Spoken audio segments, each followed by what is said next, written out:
ഇന്നത്തെ പരിപാടി എന്ന് പറയുന്നത് കോഴി ചൂടലാണ്ടാ. അപ്പൊ കോഴി ചൂടുമ്പോ നമ്മുടെ ഷെഫ് മുഹമ്മദ് കയ്യിൽ അത് എന്ത് പരിപാടി. ഞങ്ങളെ സ്പോട്ട് എന്തായാലും നല്ല വൈബുള്ള ഒരു ആംബിയൻസ് ഒക്കെ ഉള്ള ഒരു സ്പോട്ട് തന്നെയാണ്ടാ. പുഴയും കാര്യങ്ങളും അതിന്റെ സൈഡ് ഇങ്ങനെ ചുടലും. അപ്പൊ മസാല ഇടണ്ട. അപ്പൊ ഇതാണ് ഇപ്പൊ നമ്മൾ അൽഫാമിൽ ഇടാൻ പോകുന്ന സ്പെഷ്യൽ മസാല ട്ടാ. ഇതാണ് അൽഫാം സ്പെഷ്യൽ മസാല ട്ടാ. അപ്പൊ ഇത് മാത്രം ഇട്ട് നമ്മളിങ്ങനെ മിക്സ് ചെയ്തിട്ട് നമുക്ക് ചുട്ടാ മാത്രം മതി ട്ടാ. അപ്പൊ ഈ ഒരു സ്പെഷ്യൽ മസാല വാങ്ങിയിരിക്കുന്നത് PM ഗ്രൂപ്പിൻ പാലക്കുന്ന് സ്പൈസി കോണ്ടിമെന്റ് എന്നാട്ടാ. ഇവര് നോക്കുകയാണെങ്കിൽ പ്രീമിയം ക്വാളിറ്റി മസാല പൗഡേഴ്സും അതേപോലെ തന്നെ ഓയിലും പിന്നെ കോക്കനട്ട് പ്രൊഡക്ട്സും ഡ്രൈ ഫ്രൂട്ട്സും കാര്യങ്ങളൊക്കെ എല്ലായിട്ടും ഇവിടെ ഉണ്ട് ട്ടാ. ഇനിയിപ്പോ നിങ്ങൾക്ക് ചിക്കൻ ഐറ്റംസ് ആയാലും ബീഫ് ഐറ്റംസ് ആയാലും ഫിഷ് ഐറ്റംസ് ആയാലും എന്തിന്റെ മസാല പൗഡേഴ്സ് ആണെങ്കിലും ഇവിടെ ഉണ്ട് ട്ടാ. അവർക്ക് ഇഷ്ടപ്പെട്ട സംഭവമാണ് പള്ളിക്കറി ഉണ്ടാക്കുന്നത്. അതിന്റെ മസാല പൗഡർ ഇവിടെ അവൈലബിൾ ആണ്. മെയിനായിട്ട് പറയുന്നത് ബെസ്റ്റ് ക്വാളിറ്റി ആണ് ഇവരെ. അപ്പൊ ഞങ്ങൾ ഇവരെ യൂസ് ചെയ്തിരിക്കുന്ന അൽഫാം മസാല പൗഡർ ആണ് ട്ടാ. അങ്ങനെ മിക്സ് ചെയ്തിട്ട് വെക്കുമ്പോ തന്നെ ഇതാ കനലൊക്കെ റെഡിയാക്കി വെച്ചിട്ടുണ്ട്. അങ്ങനെ അതിന്റെ മുകളിലോട്ട് നമ്മുടെ ചിക്കൻ പീസ് ഓരോന്നായിട്ട് ഇങ്ങനെ ഇട്ട് കൊടുക്കാം.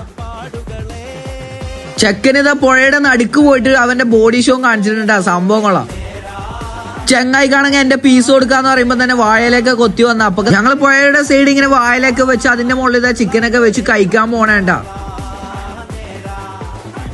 മസാല ഒരു രക്ഷയില്ല. സത്യം പറയാലോ മച്ചാമാരെ, സാധനം ഒരു രക്ഷ ഉണ്ടായിരുന്നില്ല. അപ്പൊ ഇവര് മസാല പൗഡർ വെച്ച് നിങ്ങളൊക്കെ ഒന്ന് ട്രൈ ചെയ്ത് നോക്കിട്ട്. ഇവരുടെ എക്സാക്ട് ലൊക്കേഷൻ വരുന്നത് പാലക്കുന്ന് സാഗർ ഓഡിറ്റോറിയം റോഡിൽ നിന്ന് റൈറ്റ് സൈഡ് ആയിട്ടാണ്. അപ്പൊ ഇവരെ കൂടുതൽ ഡീറ്റെയിൽസ് അറിയാൻ വേണ്ടിട്ട് ഇവരെ കോൺടാക്ട് നമ്പർ ഇവിടെ കൊടുക്കുന്നുണ്ട്.